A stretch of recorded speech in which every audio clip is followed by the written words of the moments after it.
Bonsoir à toutes et à tous et merci d'être avec nous dans le programme du soir sur New World Info. Nous commençons avec le décryptage de l'actualité. On va parler ce soir du Burkina Faso. 1 millier de personnes ont manifesté contre les bases étrangères dans le pays. C'est avec Mamadou Diouf, notre éditorialiste. Bonsoir Mamadou Diouf. Bonsoir Samuel.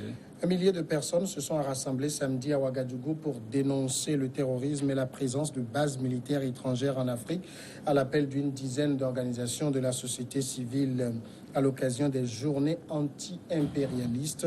En raison du refus de la mairie, les organisateurs qui souhaitaient défiler à travers la capitale ont opté pour un meeting à la Bourse du Travail où ils ont scandé « Armée française et forces étrangères, on n'en veut pas ». Armée française hors du Burkina Faso et forces étrangères hors d'Afrique. Mamadou Diop, ça vous dit clairement aujourd'hui, aux yeux de beaucoup de Burkinabés, parce qu'on l'a vu également, la même chose s'est produite au Mali, aux yeux de beaucoup de Burkinabés aujourd'hui, les forces étrangères présentes dans le pays ne font pas grand-chose pour combattre le terrorisme. C'est vraiment déplorable, mais c'est un peu le constat qu'on peut faire. Les populations ne semblent pas avoir compris le bien fondé de la présence des forces étrangères. C'est la première chose. La deuxième chose, vous avez beaucoup d'analystes qui sont allés dans le sens de dire qu'en fait, ces forces étrangères ne sont pas là pour protéger leur pays, mais ils sont là pour leur propre intérêt. Quand on ajoute à cela le fait que malgré la présence des forces étrangères, si on prend le cas du Burkina, du Mali, les attentats augmentent, cela amène effectivement des gens à se poser des questions sur la présence, la pertinence et surtout l'objectif de cette présence. Et dans le cadre de cette rencontre, c'est sur ça qu'ils ont le plus insisté, en considérant que c'est un prétexte simplement pour pouvoir ramener les bases militaires étrangères dans un certain nombre de pays qui les avaient refusées. Mais pourquoi, par exemple, ces Burkinabés ne manifestent pas en soutien à leur armée, demander à leur autorité de fournir plus de moyens à leurs armées et jettent le dévolu sur les forces étrangères? Il y a eu des manifestations de ce genre.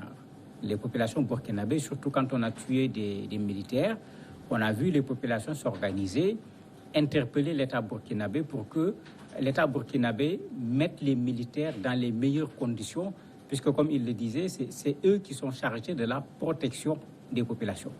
Donc si on veut que ces militaires puissent protéger les populations, il faut leur donner les moyens pour cette protection. On a vu la même chose au Mali lors de cette dernière attaque qui a tué on ne sait pas encore combien de personnes, puisqu'on continue de parler de disparus jusqu'à présent. C'est les femmes des militaires, ce sont leurs enfants qui sont allés se mettre devant pour dire aux gens, mais donnez du matériel à ces militaires qui sont sur le front. Si on les attaque et on peut les massacrer de la sorte, c'est qu'en plus du fait qu'ils ne sont pas en nombre suffisant, on ne leur a pas donné les moyens appropriés pour pouvoir répondre à ce genre d'attaque. Donc les populations manifestent également pour les forces. Et on voit ici dans la manifestation, dans les slogans, nulle part l'armée du Burkina en tant que telle n'a été attaquée. Au contraire, certains même vont jusqu'à dire que si l'armée du Burkina ne montre pas son efficacité, c'est à cause des forces étrangères. Certains vont même jusqu'à dire que pour résoudre le problème, il faut que les forces étrangères partent d'abord. L'armée du Burkina peut régler le problème. Donc il n'y a pas d'attaque par rapport à l'armée du Burkina en tant que telle. Est-ce que le Burkina accueille beaucoup de bases étrangères? Des bases étrangères, c'est surtout la base française qui est là, qui fait à peu près 200 hommes qui se trouvent à Cambouensin. Vous avez les Américains qui sont là, qui ont installé, je dirais, plutôt une antenne au lieu de parler d'une base. Mais ce qui est curieux de plus en plus, c'est que ces forces étrangères s'installent dans nos pays discrètement. Rappelez-vous le scandale au niveau du Niger, quand dans une embuscade, des soldats américains avaient été tués avec des soldats nigériens. C'est en ce moment qu'on a appris que les États-Unis avaient une base. D'autres n'ont pas véritablement une base, ils ont juste un espace opérationnel où il y a des drones, un certain nombre de matériel pour faire du renseignement, etc. Mais il est clair qu'aujourd'hui, dans ces pays où il y a le phénomène du terrorisme, beaucoup de puissances étrangères ont au moins une antenne sur place, même s'il ne s'agit pas d'une base militaire de façon formelle. Alors, quand vous dites que des bases s'installent discrètement, ça veut dire à l'insu des autorités? Non, pas à l'insu des autorités, mais à l'insu surtout des populations. Puisque le cas du Niger que je donnais, ça avait même fait scandale aux États-Unis, parce que même au niveau des États-Unis, où les gens sont très regardants sur là où sont leurs militaires, on n'avait pas dit aux gens clairement ce qui se passe. Et au Niger, ça avait entraîné des manifestations comme ce qu'on voit actuellement au Burkina, où les populations ont dit, mais non, comment des gens peuvent venir s'installer chez nous, on ne nous informe même pas. Et ce n'était pas seulement les Américains à l'époque, il y avait également les Italiens qui avaient une petite unité sur place. Ça avait fait vraiment scandale au niveau du Niger. Au Burkina, le même cas s'est produit. Puisque après les attentats, il y a eu un problème avec les autorités, ce qui avait créé pendant un temps même un froid entre la France et Roch-Marc Christian Kaboré, président de la République du Burkina, parce que la France a annoncé en public l'installation d'une base au Burkina sans avoir au préalable consulté les autorités du Burkina.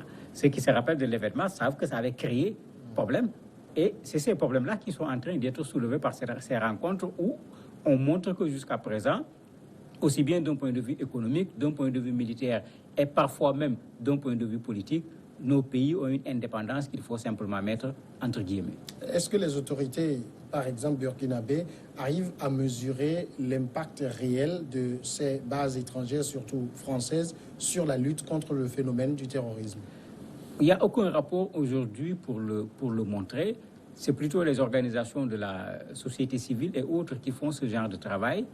Et de façon générale, que ce soit le Mali, que ce soit le Burkina, que ce soit le Niger, ces trois pays qui aujourd'hui sont les plus concernés par la présence des forces étrangères, on considère que soit le résultat n'est pas positif, soit le résultat est insuffisant.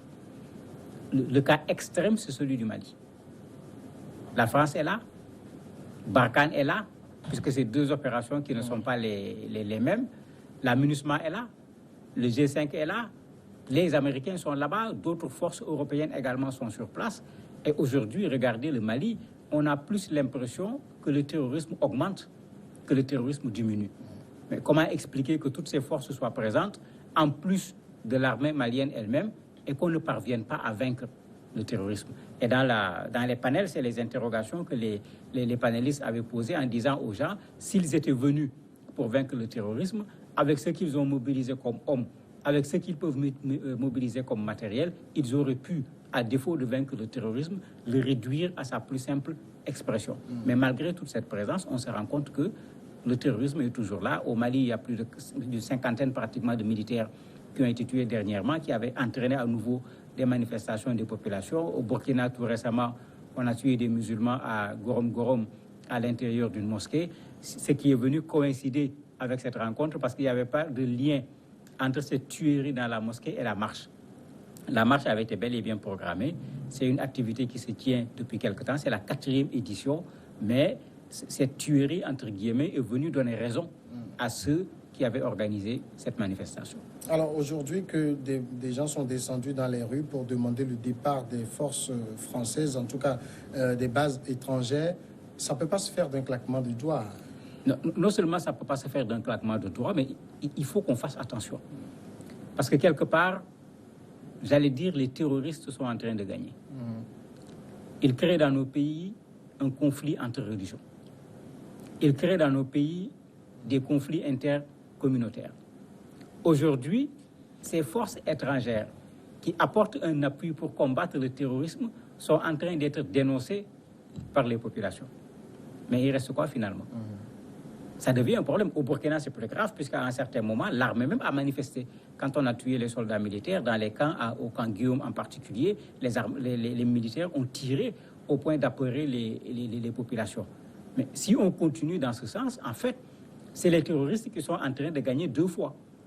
Ils sont sur le terrain en train de continuer à faire leurs attentats, voire même de les multiplier. Mais en plus, ils parviennent à semer la zizanie au point que, en termes de réponse, s'ils parviennent à désorganiser ceux qui doivent les combattre, mais c'est eux qui risquent d'avoir un boulevard devant eux pour continuer avec leur action plutôt sanguinaire. Mais le sentiment quand même contre ces armées étrangères est compréhensible. Il est compréhensible parce qu'on est au Burkina, il y a eu la révolution avec Thomas Sankara, il y a tout un relan contre le colonialisme, contre le néocolonialisme, puisque c'était le discours du président Sankara tout le temps, le colonialisme à bas, le néocolonialisme à bas. Il y a cette culture qui est déjà là, qui vient maintenant s'ajouter au fait que dans cette rencontre, il y a eu plein de choses qui ont été dites. Certains ont dit que, par exemple, ils sont là, c'est pour installer leur base. D'autres disent ils sont là, c'est pour pouvoir mieux profiter des ressources minières qui sont au niveau de nos pays, etc. Il y a de plus en plus une théorie qui est là, qui touche au franc CFA, qui touche à beaucoup de choses, qui crée aujourd'hui une sorte, j'allais dire, de nouvelle lutte pour les indépendances. Non plus une indépendance politique, mais une indépendance économique, une indépendance sur le plan financier, une indépendance également sur le plan militaire. Et ça donne, j'allais dire, du grain à moudre à cette rencontre qui a été organisée à Ouagadougou. Mais c'est 1 millier de personnes. On ne peut pas dire que c'est vraiment grand monde non plus. Non, ce n'est pas grand monde puisque, comme j'ai dit, il ne faut pas lier la marche au dernier attentat qui était là au niveau de la mosquée à Gorom Gorom. Ces deux événements qui ont simplement coïncidé, puisque ces gens avaient fait leur conférence de presse pratiquement le 3 octobre pour annoncer qu'ils vont organiser ces journées, annoncer qu'ils voulaient faire une marche. La marche a été interdite par la mairie de Ouagadougou. Ça ne pouvait pas mobiliser un très grand nombre de personnes également, puisqu'il s'agissait plus d'une activité de réflexion, d'une activité intellectuelle avec des panels où c'était des expressions artistiques et autres. Ce n'était pas du populaire comme on l'aurait fait s'il s'agissait de marcher simplement contre les forces étrangères. Mamadou Diouf, merci d'avoir répondu à nos questions. C'est moi qui vous remercie. Nous allons à présent marquer la pause et nous en recevons tout de suite après l'invité.